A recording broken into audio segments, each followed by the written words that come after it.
तो पास्टर गोविंद जी, एक बार फिर से स्वागत आपका इस पार्ट 2 में अन्य भाषा के इस टॉपिक को लेकर, और यहाँ से आगे हम जी इसको कंटिन्यू करेंगे। तो मेरा ये कहना था या फिर मेरा ये सवाल था कि अन्य भाषाएं किसके लिए हैं या किसके लिए यहाँ पर जी पौलुस कहने की कोशिश कर रहा है कि ये है किसके लिए दरअसल में। तो अगर हम जी 14 अध्याय, यही पहला कुरिन्थियों 14 अध्याय वचन 22 को पढ़ते हैं तो फिर वहां पर भी हमें इसका जिक्र मिलता है। तो आइए मैं इसको आपके बीच में पढ़ना चाहूंगा। तो यहाँ पर लिखा है 22 वचन में, इसीलिए अन्य भाषाएं विश्वासियों के लिए नहीं परंतु अविश्वासियों के लिए चिन्ह है।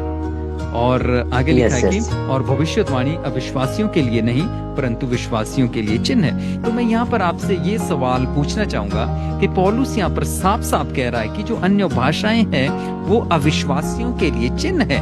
तो ये अविश्वासियों के लिए क्यों चिन्ह है, कैसे चिन्ह है? तो अगर आप इसके ऊपर बात करना चाहें तो आप इसका जरूर आंसर दीजिए।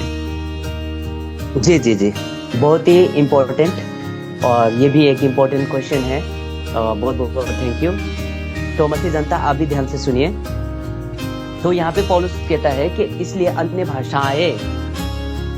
भाषाएं विश्वासियों के लिए नहीं अविश्वासियों के लिए चिन्ह है, ये साइन है अविश्वासी के लिए। इसका जवाब आपको सीधा मैं ले चलूंगा जब प्रभु यीशु मसीह ने अपने चेलों को कहा था, ये मरकुस 16:15 में। ब्रदर आप निकाल सकते हैं तो इसका जवाब वहां पे मिलेगा तो आपको। यहाँ पर इस प्रकार से लिखा है, मरकुस उसका 16 अध्याय वचन 15 में इस प्रकार से लिखा है, और उसने उनसे कहा, तुम सारे जगत में जाकर सारी सृष्टि के लोगों को सुसमाचार प्रचार करो। सारी सृष्टि के लोगों को क्या करो? सुसमाचार प्रचार करो। या तो सारे जगत में जाना है और सारे सृष्टि को लोगों को प्रचार करना है। क्या? गोस्पेल प्रचार करना है। तो जिन लोगों को कहा इसलिए तुम जाओ, मत्ती 28, 18, 19, 20 में लिखा हुआ है कि इसलिए तुम जाओ, जाति जाति में जाओ।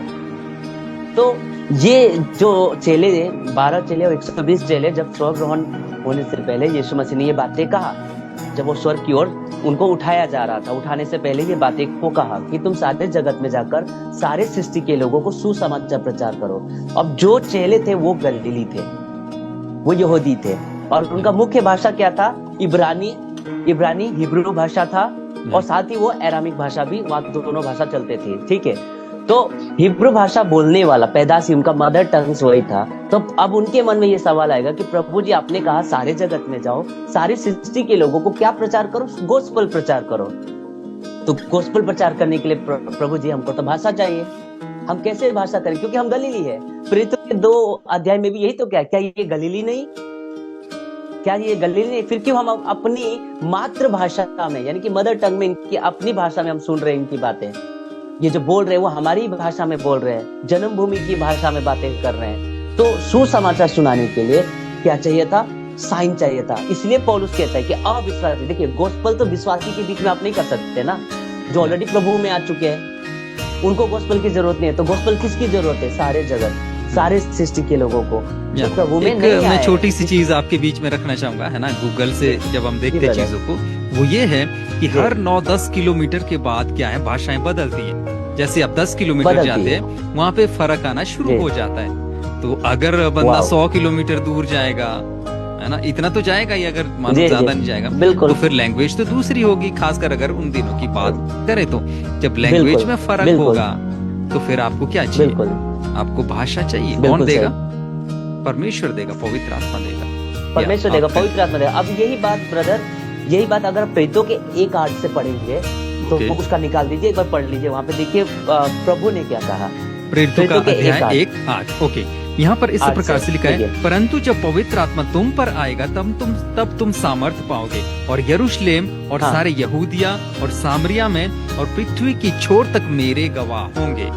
या अब बताइए, पहले क्या कहा? इजराइल में गोस्पेल होगा, इजराइल में होगा, फिर यहूदिया में गोस्पेल होगा, उसके बाद सामरियन जो यहूदी सामरियों के साथ में मिक्स ब्रीड हो गए, वो मतलब शादी विवाह कर लिए और वो अशुद्ध हो गए, तो वो सामरिया में प्रचार होगा। उसका लास्ट में क्या रहेगा? पृथ्वी के छोर तक तुम मेरे गवाह होगे। देखिए ये पहला ही अध्याय प्रेरितों के 1:8 से।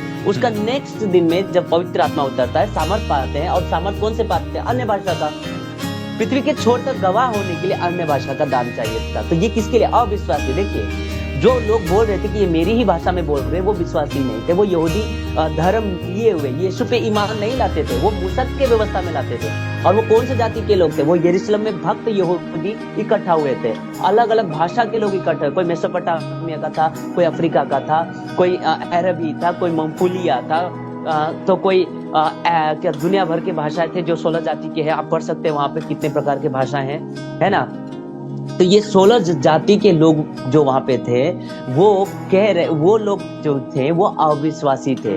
अब विश्वासी और अविश्वासी बड़ा ध्यान से सुनिएगा। विश्वासी वो जो प्रभु के बलिदान पे विश्वास करते हैं कि यीशु प्रभु है, उसी से उद्धार है, ठीक है, वो विश्वासी। और इजरायली यीशु पे ईमान नहीं लाते, तो चिन्ह चाहिए। तो यीशु ने ये साइन दिया मरकुस 16:15 में। आगे आप वापस नीचे आएंगे, 16 का 16, 17, 18 पढ़ेंगे। अब उसमें नई भाषा का जिक्र हुआ है। पहले गोस्पल, फिर ये चिन्ह मिलेंगे। अब वहां पे वर्ड आया है सही, चिन्ह। ओके, आप पूछिए मरकुस 16 अध्याय 16, 17 पढ़ेंगे।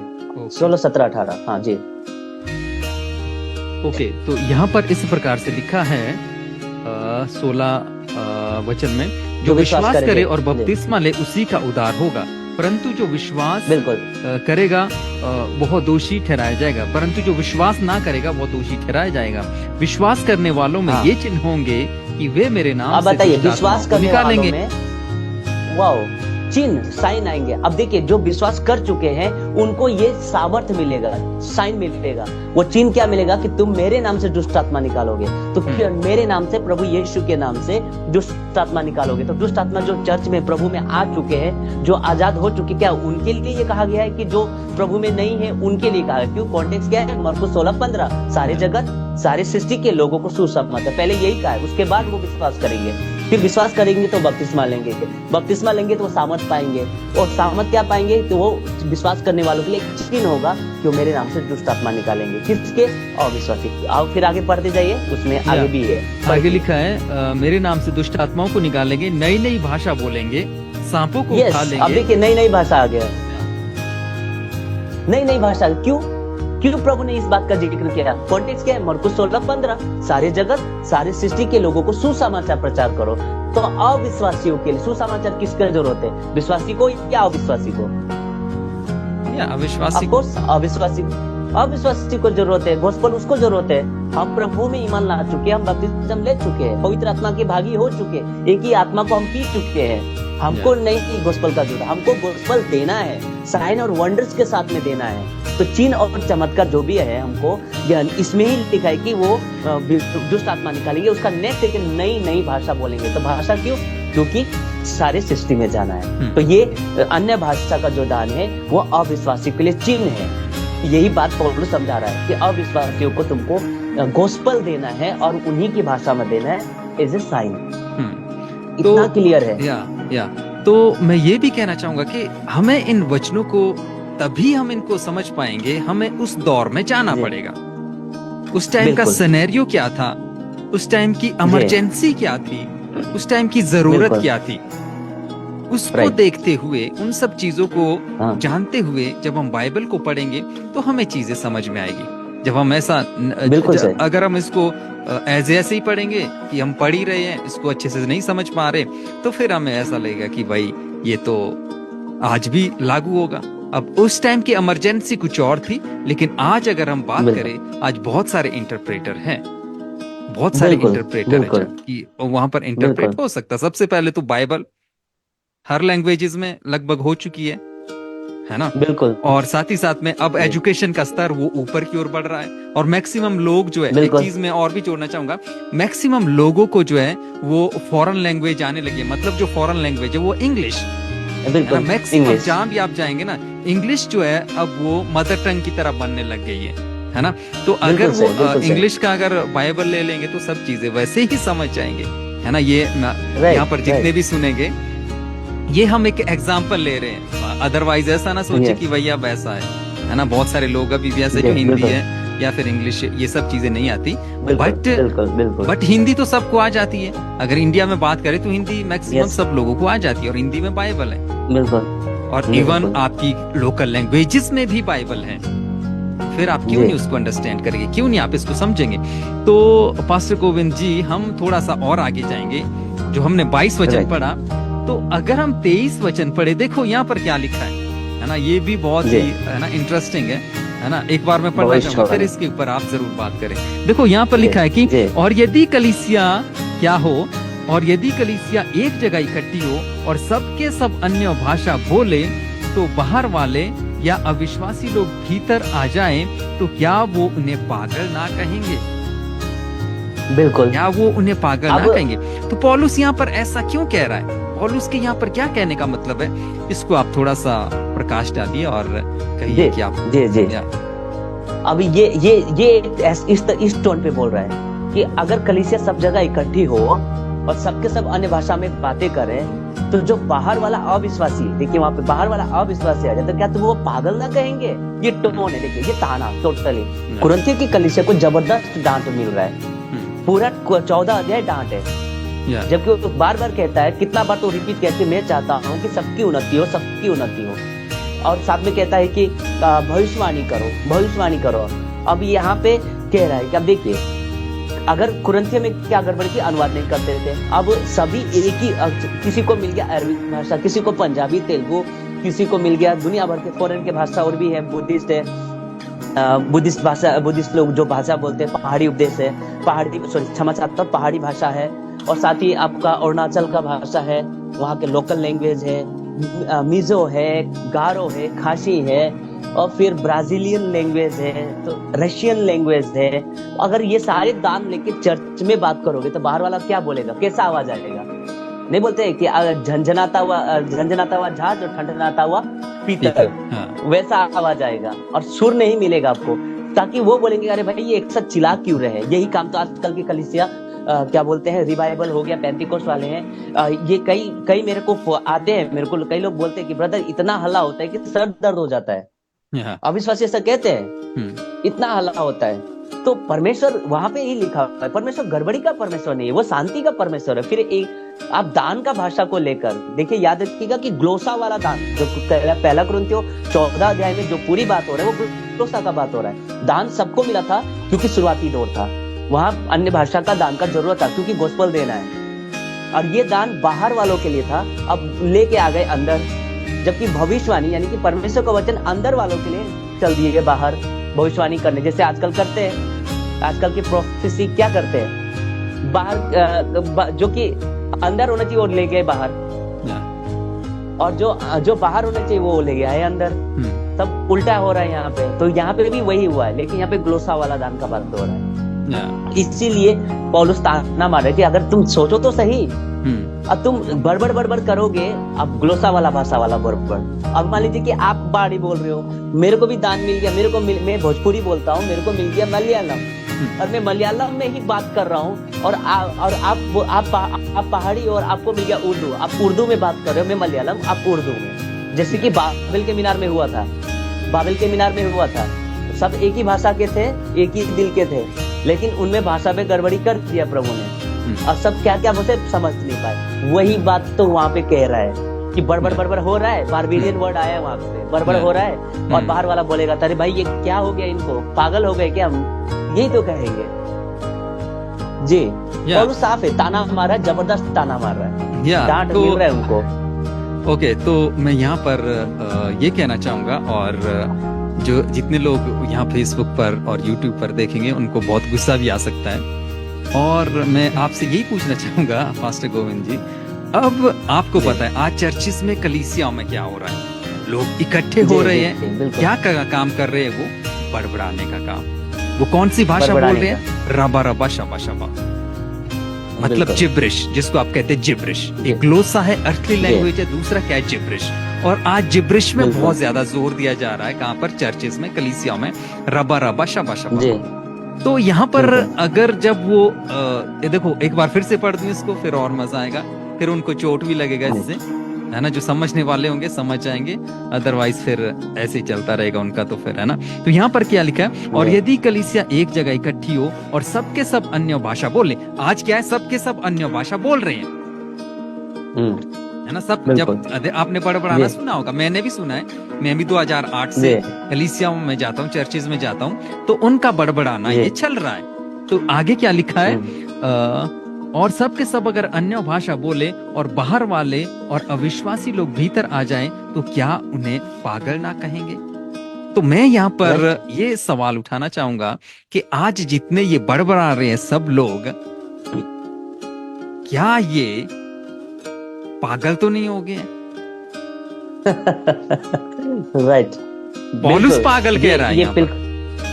बिल्कुल। आज या। पौलुस होता तो मुझे लगता है छड़ी तक लगा देता। कहता है कि मैं क्या क्या लेकर आऊं, छड़ी या या। प्रेम से आऊं। तो बिल्कुल। मुझे लगता है कि पागलों वाली हरकतें हैं, और ये जो है, क्योंकि देखिए जो रबा रबा शबा शबा है, देखिए मैं बिल्कुल क्लियर, साफ और बिल्कुल क्लियर और क्रिस्टल स्टेटमेंट देना चाहता हूँ। ये जो रबा रबा शबा शबा है, ये जिब्रिश है, और जो जिब्रिश है वो शैतान की ओर से। क्योंकि गड़बड़ी, देखो ना, जब गड़बड़ी होगी तो फिर क्या है, आप बड़बड़ाएंगे, और जब आप बड़बड़ाएंगे तो सीधी सी बात है आप फिर पागल हो, है ना। बहुत सारे लोग उनकी चर्च में कलीसियाओं में जाते होंगे, है ना, वो मुंह पे तो उनको नहीं बोलते होंगे कि तुम पागल है, लेकिन जब वहां से निकलते होंगे और मन ही मन में वो जरूर सोचते होंगे कि किन पागलों के बीच हम आ गए, किन पागलों के बीच में हम आ गए। जरूर ऐसा बोलते होंगे, है ना। जो खरी शिक्षाओं वाले हैं वही इन सब बातों को अंडरस्टैंड कर पाएंगे। जितने मिल्क ड्रिंकिंग क्रिश्चियन हैं उनको ये बात पता नहीं कैसी लगेगी, या आधे अधूरे ज्ञान वाले जो मसीह है उनको पता नहीं ये बात कैसी लगेगी। तो हमें समझना होगा कि ग्लोसा जो बाइबल जिसको सपोर्ट करती है, और जो रबा रबा शबा शबा है इसको बाइबल सपोर्ट नहीं करती, या अपने आप से आप रबा रबा शबा शबा को जितना मर्जी प्रूफ करने की कोशिश कर दो, ये प्रूफ होगा ही नहीं, क्योंकि ये बाइबल की भाषा है ही नहीं है, और बाइबल इसको सपोर्ट करता ही नहीं है। और जिस चीज को बाइबल सपोर्ट नहीं करेगी, आप जितना मर्जी जोर लगा दीजिए, जितना मर्जी जोर लगा दीजिए, ये फिर आप ही तक सीमित रहेगा, है ना। तो मुझे ये लगता है कि पागलों वाली हरकतें नहीं होनी चाहिए, और ये एक तरह से पागलों वाली हरकतें हो रही है। तो आगे बिल्कुल अगला पॉइंट मैं रखना चाहूंगा पास्टर गोविंद जी, वो ये है, लगभग हमने काफी पॉइंट जो है वो कंप्लीट कर दिए। अगला पॉइंट जो मेरा वो ये रहेगा, कुछ लोग कहते हैं कि अन्य भाषा बोलने से पवित्र आत्मा आता है, या फिर कुछ ये कहते हैं कि जब आप अन्य भाषा बोलेंगे इसका प्रूफ है कि पवित्र आत्मा आपके अंदर है और पवित्र आत्मा आपको आया है। तो आपको क्या लगता है, क्या ये सही है कि जो पवित्र आत्मा है कि ये तब आता है जब आप अन्य भाषा बोलते हो, या फिर ये क्या है, जो कि बहुत ज्यादा कंफ्यूजन है चर्च में, कलीसियाओं में भी है। या अभी पौलुस कहता है ना कि कानों की खुजली के कारण वो लोग अपने बहुत से उपदेशक बटोर लेंगे, इनको कानों की खुजली वाला चाहिए। अब देखिए, अन्य भाषा बोलने से ना तो बाइबल, पूरी बाइबल न्यू टेस्टामेंट में कहीं नहीं लिखा है, मैं डंके की चोट पे कह रहा हूँ, कहीं नहीं लिखा है कि अन्य भाषा बोलने से पवित्र आत्मा मिलता है, जबकि ये दान पवित्र आत्मा तय करेगा किसको देना है। और सबको अन्य भाषा नहीं मिलता। ये पहला कुरिन्थियों 12:8 का पढ़ेगा, किसी को क्या सब प्रेरित है, किसी को लिखा हुआ है। आगे वो कहता भी है पौलुस, क्या सब प्रेरित है। अब उसको पढ़ लीजिए, मैं चाहूंगा उसको, पहला कुरिन्थियों 12:29 पढ़ लीजिए। अब ये उनका मुंह पे तमाचा है, जो लोग ये कहते हैं कि अन्य भाषा बोलने से पवित्र आत्मा मिलता है। ओके, 12:29 ओके, यहाँ पर लिखा है कि क्या सब प्रेरित है, क्या सब भविष्यद्वक्ता है, क्या सब उपदेशक है, क्या सब सामर्थ्य के काम करने वाले हैं, क्या सबको चंगा करने का वरदान मिला है, क्या सब नाना प्रकार की भाषा बोलते हैं, क्या सब अनुवाद करते हैं। तुम बड़े से बड़े वरदानों की धुन में रहो। अब बताइए, क्या सब अब सबको, अब पौलुस कहता है कि सब अन्य भाषा का दान सबको नहीं मिलता। अब मेरा प्रश्न है, उन जो अंधे अगुए हैं और जो सिखाते, जो ऐसा प्रैक्टिस करवाते हैं, अब इसका मतलब पौलुस कह रहा है कि सबको अन्य भाषा का दान नहीं मिलता। तो जिसको दान नहीं मिलता, सब अन्य भाषा नहीं बोलते, इसका मतलब उसको पवित्र आत्मा मिला ही नहीं। बिना पवित्र आत्मा का ही वो प्रभु में विश्वास कर रहा है, जबकि बाइबल कहता है कि बिना पवित्र आत्मा के आप यीशु को प्रभु नहीं कह सकते। इसका मतलब उनकी कलीसिया जिनको अन्य भाषा आता है वही पवित्र आत्मा से भरे, और जो चर्च में मेंबर है उनको नहीं है, तो वो फिर कौन है? फिर क्यों प्रभु में आ गए? और जबकि आपको पता है, इसका जवाब देखिए, ये कहते हैं कि जब अन्य भाषा बोलेंगे तो पवित्र आत्मा आएगा। तो पेंतिकोस्त दिन में तो पहले पवित्र आत्मा है, बाद में अन्य भाषा आया।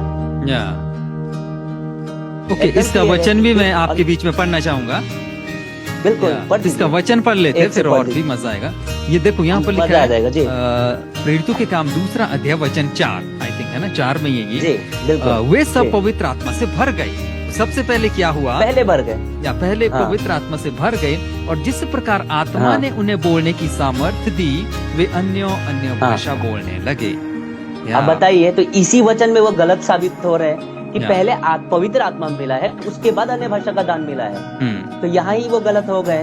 ओके, और अब मैं आपको बता देता हूँ, इफिसियंस 2:8 में लिखा है कि इफिसियंस 2:8 में लिखा है कि विश्वास से आपका उद्धार होता है, उद्धार होता है। और उसी के ऊपर लिखा है कि इफिसियंस 1:13 में, एक अध्याय पीछे जाएंगे तो वहाँ पे लिखा है कि जो विश्वास करेगा, जिसने सत्य का वचन सुना, यानी कि यीशु का गोस्पल सुना, सुसमाचार सुना, सत्य का वचन सुना, और जिसपे उसने विश्वास किया, पवित्र आत्मा की छाप लग गई, सील मिल गया।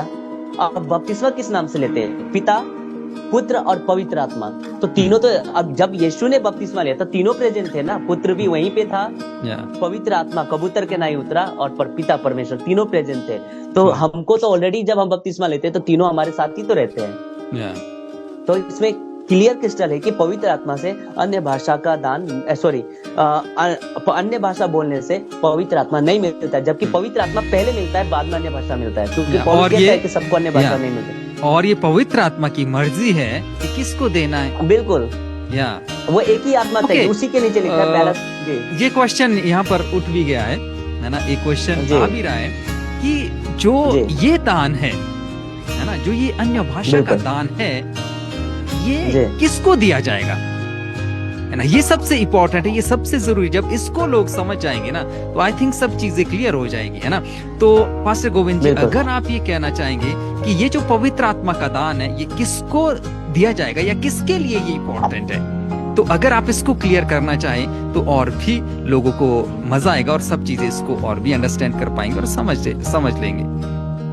जी, देखिए, सबसे इम्पोर्टेंट मैं आपको कहना चाहूंगा, ये किसके लिए है और क्यों, किसके लिए दिया गया है और किसको दिया जाएगा। तो पहली बात तो पवित्र आत्मा तय करेगा।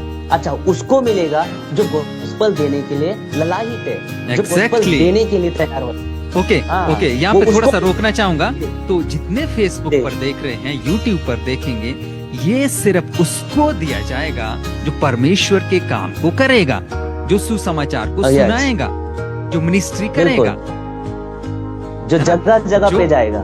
और जो लोग टीवी के सामने बैठे हैं, चाय पकौड़ा खा रहे हैं, है ना, और अगर वो कहे कि हमें दान दे दो, तो उनको क्यों मिलेगा? आप टीवी के सामने बैठे हो, टाइम पास कर रहे हो मसीह में, है ना? उन विश्वासियों के नहीं मिलेगा ये दान, उन विश्वासियों को नहीं मिलेगा जो एक नॉर्मल लाइफ, एक नॉर्मल जीवन जी रहे हैं, जो मसीह के काम को नहीं कर रहे हैं। तो आपके कहने का मतलब ये कि ये मिनिस्ट्री से रिलेटेड होगा। अगर आप मिनिस्ट्री करेंगे, और मिनिस्ट्री भी आई थिंक ऐसी जगह पर, मिनिस्ट्री भी एक ऐसी जगह पर जहां पर आपको उनकी लैंग्वेज में बात करना हो, या उनकी लैंग्वेज आपको नहीं आती। तो अगर मैं सपोज, है ना गोविंद जी, मैंने आपको थोड़ा सा रोक दिया, इसके लिए माफी चाहूंगा। बिल्कुल। मैं हिमाचल में हूँ, अगर मैं हिमाचल में ही सेवकाई कर रहा हूँ, तो यहाँ पर तो पहाड़ी भाषा सबको आती है, यहाँ पर तो हिंदी लैंग्वेज सबको आती है। जब सबको हिंदी लैंग्वेज आती है, मुझे हिंदी लैंग्वेज आती है, मेरे चर्च में, मेरी कलीसिया में वो लोग आते हैं जिनको हिंदी आती है, तो फिर वहां पर अन्य भाषा का दान दे के क्या फायदा है? और वहां पर पवित्र आत्मा उस अन्य भाषा के दान को क्यों देगा? और अगर मैं चर्च से बाहर किसी को गॉस्पल सुनाता हूँ, है ना, किसी को गॉस्पल सुनाता हूँ हिमाचल में ही, और हिमाचल के अंदर ही मैं मिनिस्ट्री कर रहा हूँ, तो हिमाचल में तो सबको हिंदी आती है, तो परमेश्वर बोलेगा कि बेटा हिंदी में बात कर ले। कोई ऐसी उठपटांग भाषा बोलने की क्या जरूरत है? वहां पर क्या जरूरत है? राइट। क्या जरूरत है? अगर मैं मानो आसाम चला जाऊं, है ना, आपके एरियाज में आ जाऊं, तो देखो, मैं तो हिमाचल से बाहर ही नहीं निकल रहा हूँ, पहली बात। दूसरी बात, अगर मैं निकलता हूँ, है ना, परमेश्वर डालता कि बेटा तुझे वहां जाना है, कि वहां बिल्कुल। जा और वहां पर जाकर तुझे क्या है मिनिस्ट्री करनी है। तो जी। और भाषा क्या है वो तो फिर मैं दे ही दूंगा, वो कोई दिक्कत नहीं है। अगर मैं सपोज असम चला जाऊं तो हो सकता है कि परमेश्वर मुझे वहां पर वो दान दे। अब कहीं ऐसा हुआ बिल्कुल कि सही। असम में हिंदी वाले मिल गए, तो परमेश्वर बोलेगा बेटा हिंदी में बात कर ले, कॉमन लैंग्वेज में बात कर लो। कॉमन लैंग्वेज बिल्कुल। में बात करे, तू भी समझेगा और सामने वाला भी समझेगा। तो अगर आसामी कुछ ऐसे कि जो आसामी है, मतलब कि अब वहाँ का क्या लैंग्वेज है ना, वो तो फिर पवित्र आत्मा आसामीज, देगा आसामीज। ताकि वहां पर उनको बिल्कुल। सुसमाचार पहुंचे। तो मुझे बिल्कुल, लगता है कि ये बिल्कुल। उसके लिए होगा जो मिनिस्ट्री करेगा, सेवकाई करेगा। अदरवाइज तो फिर बिल्कुल, बड़बड़ाने वाला काम होगा जो अभी हमने पढ़ा है ना, और लोग फिर बिल्कुल सही, बिल्कुल। आपको पागल कहेंगे और मैं दूसरा थोड़ा फिर सा और कुछ प्रकाश भी नहीं डालना कहेंगे। चाहूंगा इस या। बात पे। मैं थोड़ा सा प्रकाश डालना चाहूंगा। अब सपोज में एक आइलैंड है हमारे या। भारत के अंडमान निकोबार के साथ, जिसको सेंटिनल आइलैंड कहते हैं, Yes. जहाँ पे 40-50 घर है वहाँ पे। हम्म, जी वहाँ पे अभी वहाँ पे हमको मालूम है कि नवंबर 2018 में एलन जेरम चाओ वहाँ पे गए थे हाँ, गोस्पल के लिए गए थे। जो जिनका वहाँ के लोगों ने, वहाँ के जनजाति के लोगों ने तीर से मार दिया। सपोज मुझे या आपको परमेश्वर ने वो बोझ दिया कि तुमको वहां जाना है, तो परमेश्वर ने दिया और पवित्र आत्मा हमको भेजता है। जैसे फिलिपुस को भेजा खोजा को सुसमाचार देने के लिए, पवित्र आत्मा ही तय करेगा कि तुमको कहाँ जाना है। अगर मुझे वो अगुवाई मिलता है कि सेंटिनल आइलैंड मुझे जाना है, तो मैं अब वहाँ के जनजाति के लोगों का जो लैंग्वेज है तो मैं कैसे प्रचार करूंगा। अगर प्रभु ने भेजा है तो प्रभु देगा ना मुझे वो दान कि भाई तुमके उसी के लैंग्वेज में तुमको जाना है, वहीं पे जाना है। तो मैं वहां गया तो मुझे वो लैंग्वेज मिलेगा, प्रभु देगा, पवित्र आत्मा मुझे देगा कि उनकी भाषा में तुम प्रचार करो, क्योंकि प्रभु का ही ये आज्ञा है कि जाओ, ग्रेट कमीशन पूरा करना है तुमको। या। अगर मुझे वो लैंग्वेज नहीं मिलता है तो वहां का कोई व्यक्ति जो मेरा हिंदी समझ सकता है, वो ट्रांसलेटर कहीं ना कहीं से मिल जाएगा। या। इसलिए Good. दोनों होता है, या तो मुझे वो या तो मेरा भाषा को ट्रांसलेट करेगा उनका लैंग्वेज में। ये ऐसा होता है। सपोज मेरा इंग्लिश उतना अच्छा नहीं है, लेकिन मेरा एक दोस्त है जिसका नाम है सीवी जॉनसन, मैं उसका ट्रांसलेट में करता हूँ और एकदम क्लियर करता हूँ, जबकि मेरे को इंग्लिश उतना अच्छा नहीं है। ये दान मुझे मिलता है। मुझे आदिवासी बोलना उतना अच्छा से नहीं आता, लेकिन आदिवासी पूरा समझ में आता है, मैं ट्रांसलेट कर सकता हूँ। आसामीज मुझे क्लियर आता है। Good. नेपाली मुझे उतना क्लियर नहीं आता, लेकिन नेपाली को हिंदी में ट्रांसलेट कर सकता हूँ। हाँ, तो ये क्यों हो रहा है? क्योंकि उधर पर्पज है, पर्पज है। बिल्कुल पर्पज के साथ हो रहा है ना। जब एक पर्पज है, जब एक मकसद है, फिर ही तो आपको ये वरदान या ये दान मिलेगा। जब आपका बिल्कुल। कोई मकसद नहीं है, पर्पज नहीं है, आप टाइम पास वाला जीवन जी रहे हो, तो फिर तो आपको क्या है, उनको आप नहीं तो मिलेगा। रबा शाबाई करोगे, बाकी तो क्या करेंगे फिर। बिल्कुल। आजकल के जो लोग हैं वो क्या करते हैं, पास्टर के सुनते हैं और कहते हैं कि 40 दिन का उपवास रख लो, ना खाएंगे ना पिएंगे और मांगेंगे दे दो दे दो दे दो, जबकि बाइबल कहता है कि पवित्र आत्मा तय करेगा किसको दे, उसकी मर्जी है। अब बताइए, ये परमेश्वर से लड़ नहीं रहे, ये खुद लड़ रहे हैं परमेश्वर से। पवित्र आत्मा कौन है? परमेश्वर है।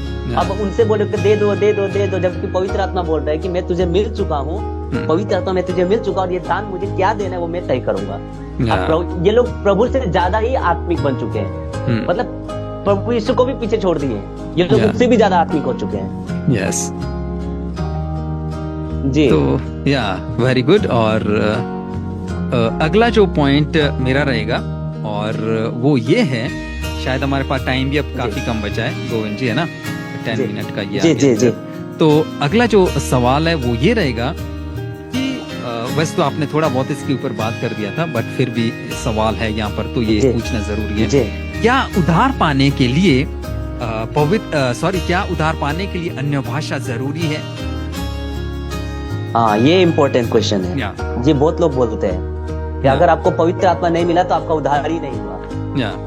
तो घुमा फिर ये बहुत इंपॉर्टेंट है, क्योंकि बहुत ही मूर्ख टाइप के लोग ऐसे अपने कलीसिया को उल्लू बना कर बैठे हुए हैं। अब बताइए, पवित्र आत्मा मिला नहीं तो उद्धार नहीं हुआ, तो फिर तुम उससे दशवांश क्यों लेते हो?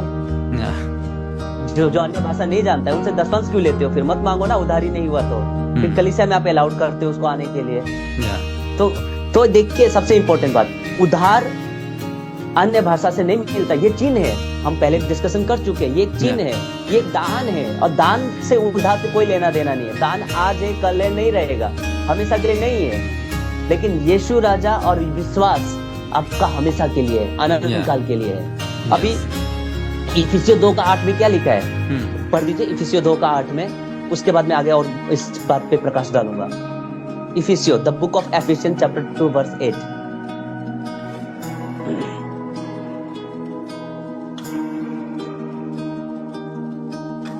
इफिसियो 2 वर्स 8।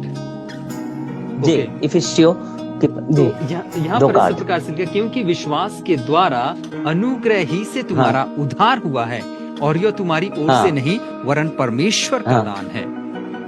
अब बताइए, उद्धार किसका दान है? परमेश्वर का दान है। उद्धार परमेश्वर का दान है।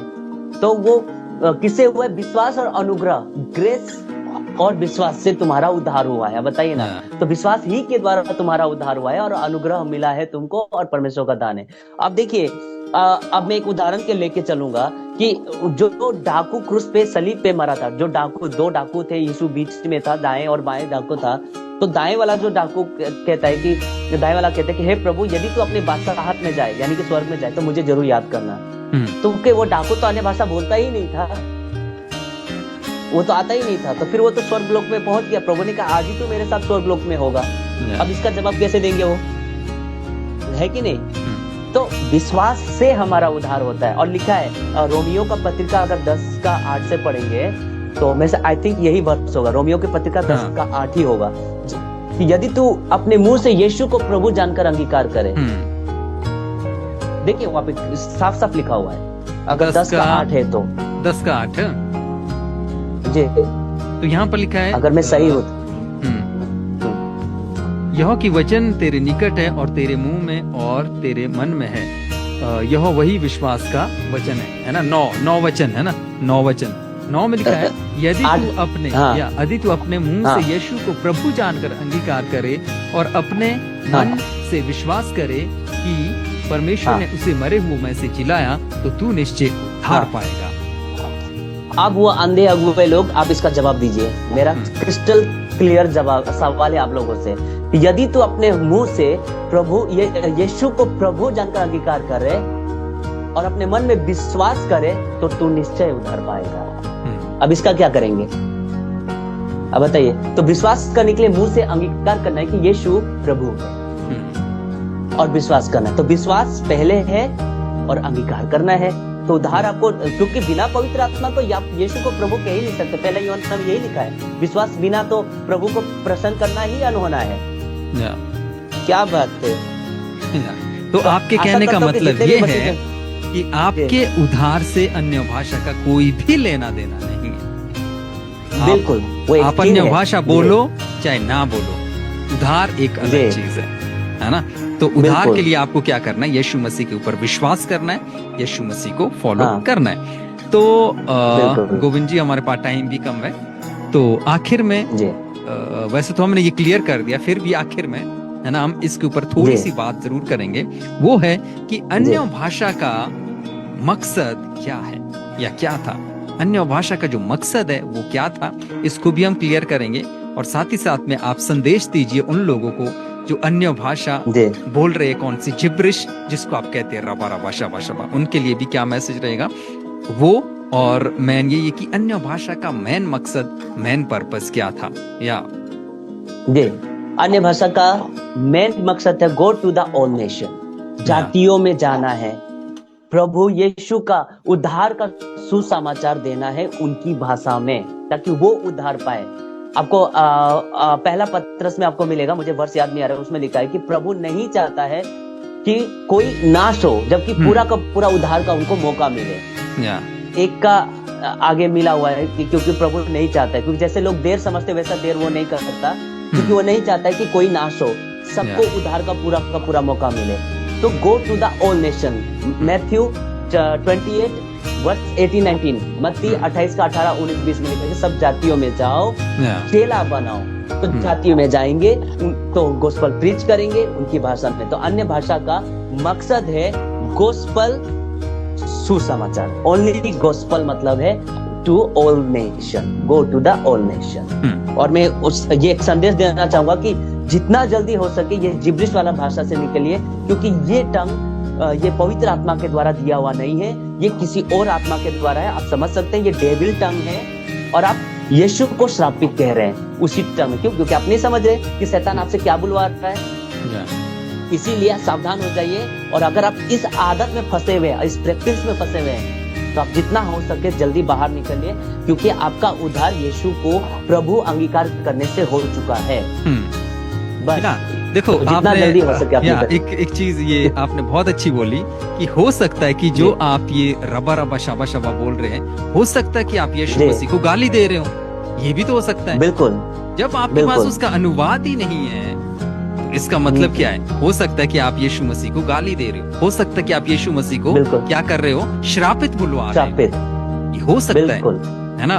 आई थिंक पहला कुरिन्थियों 12:3 में ये लिखा है कि, है ना, जी। हो सकता है कि आप क्या है, यीशु मसीह को फिर श्रापित बुला रहे हो। तो मैं बिल्कुल। जितने भी अन्य भाषा बोलने वाले हैं, मैं उनको ये कहना चाहूंगा कि जब आप इस भाषा को बोल रहे हो, अपने अंदर एक डर को पैदा कीजिए कि जो मैं इस Right. भाषा को बोल रहा हूँ, कहीं ऐसा तो नहीं कि मैं यीशु मसीह को श्रापित तो नहीं बुला रहा हूँ।